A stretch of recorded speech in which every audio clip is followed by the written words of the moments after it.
Selamat sore untuk kita semua. Terima kasih atas waktu dan kesempatan yang saya peroleh. Nama saya Franti Baineo, NIM 1803-030145, kelas C semester 6, jurusan Sosiologi, Fakultas Ilmu Sosial dan Ilmu Politik, Universitas Nusa Cendana. Baik, tugas kali ini adalah tugas review buku ke-8 Pendidikan Anti Korupsi. Judul buku, Peran Penting Bank Dunia dalam Mencegah Korupsi Asing. Korupsi dan penipuan publik adalah salah satu rintangan terpenting bagi perekonomian pengembangan. Korupsi juga secara fundamental merusak supremasi hukum. Untuk mencegah penyuapan membutuhkan upaya bersama dalam menghukum baik mereka yang membayar suap maupun mereka yang siap menerimanya. Untuk mencapai tujuan ini, kita tidak bisa hanya mengandalkan penegakan oleh negara. Selain itu, pencegahan membutuhkan intervensi aktif antara pemerintah. Upaya negara-negara untuk mencegah korupsi asing, Bank Dunia sangat penting untuk memerangi korupsi karena penegakan hukum oleh otoritas pemerintah sejak tidak cukup untuk mencegah korupsi.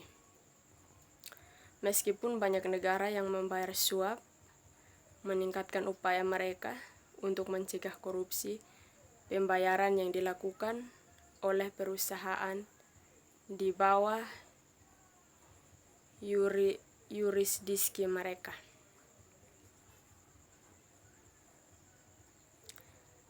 Negara-negara di dalamnya sangat bervariasi komitmen dan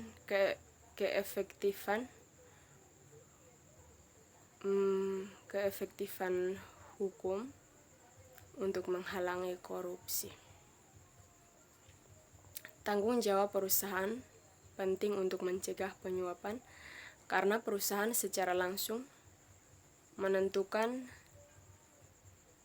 insentif karyawan mereka untuk menyuap melalui kontrol atas kompensasi dan kebijakan promosi dan budaya internal perusahaan.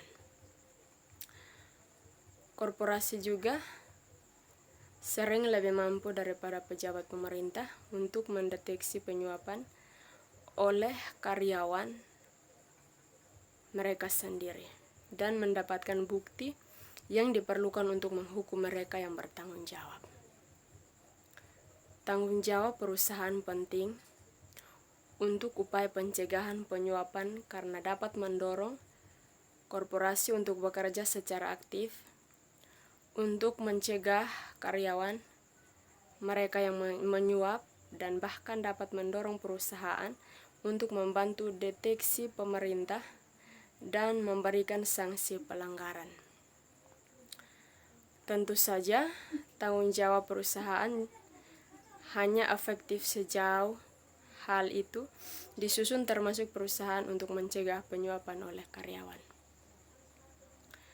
Secara historis, sebagian besar negara gagal memberikan insentif ini.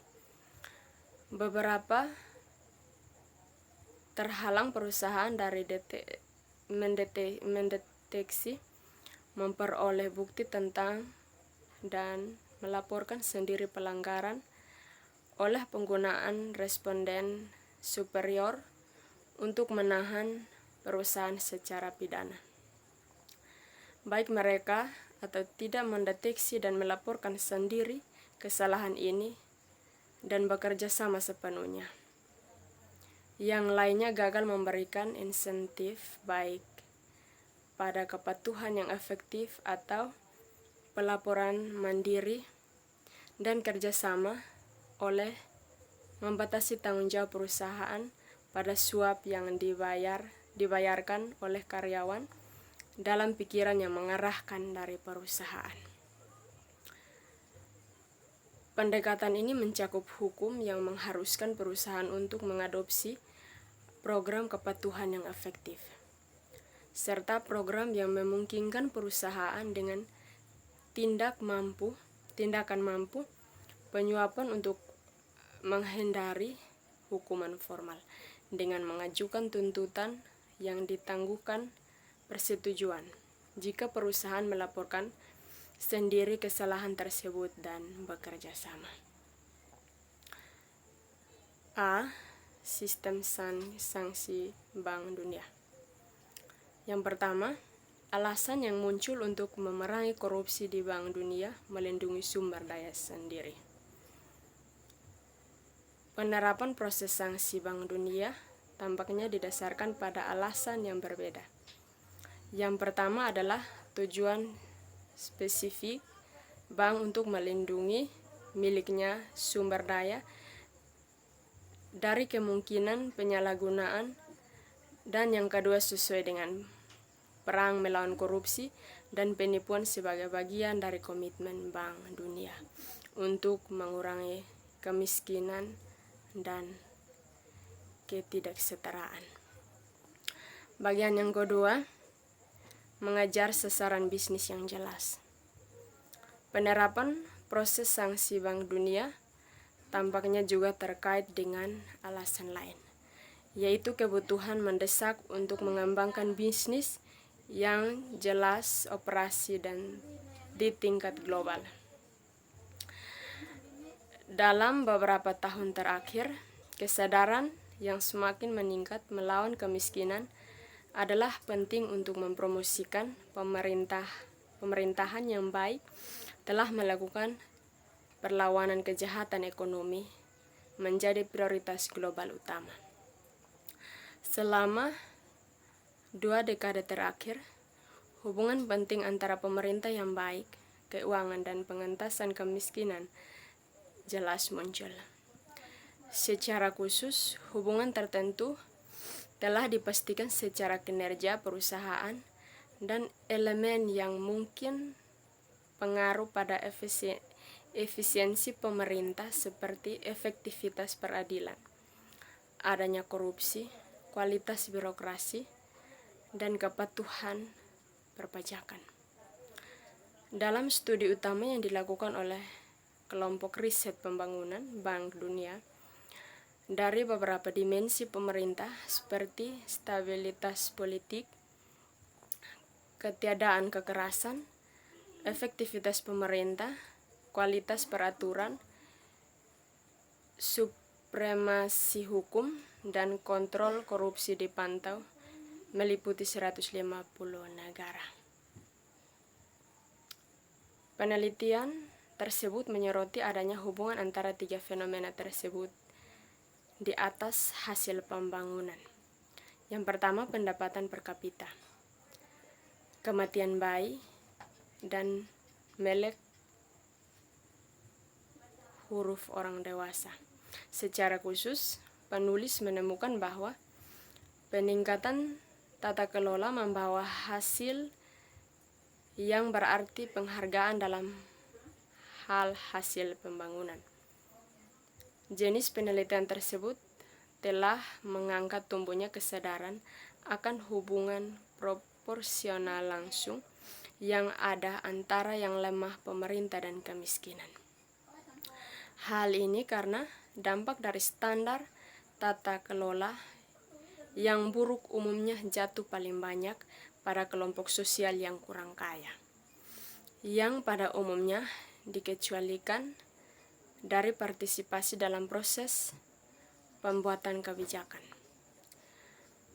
Menetapkan aturan untuk pengelolaan ekonomi yang baik dan mekanisme ekonomi yang memadai adalah di antara reformasi yang disarankan untuk dilaksanakan dalam rangka meningkatkan kualitas hidup masyarakat orang fakir. Secara sektor keuangan, bersinggungan dengan korupsi di tingkat global, serta tingkat tanggung jawab yang di dalam hal itu dapat dikaitkan lembaga internasional seperti Bank Dunia. Masih kabur, namun apa yang dimiliki muncul dengan beberapa kejelasan adalah bahwa sistem yang dilalui keuangan internasional, lembaga secara tradisional melakukan kegiatan padanan mereka, terutama di kaitannya dengan negara berkembang. Tampaknya menjadi salah satu potensi masalah Indonesia penyebaran korupsi dalam komunitas seperti itu. Tidak ada keraguan bahwa korupsi tetap menjadi masalah serius bagi sebagian besar negara. Tampak bank mengeluarkan masalah pinjamannya. Hal ini menimbulkan pertanyaan tentang apakah praktik pemberian pinjaman bank memiliki mendorong perilaku korup dan membutuhkan modifikasi atau bahkan regulasi. Baik, inilah hasil kerja saya. Sekian dan terima kasih.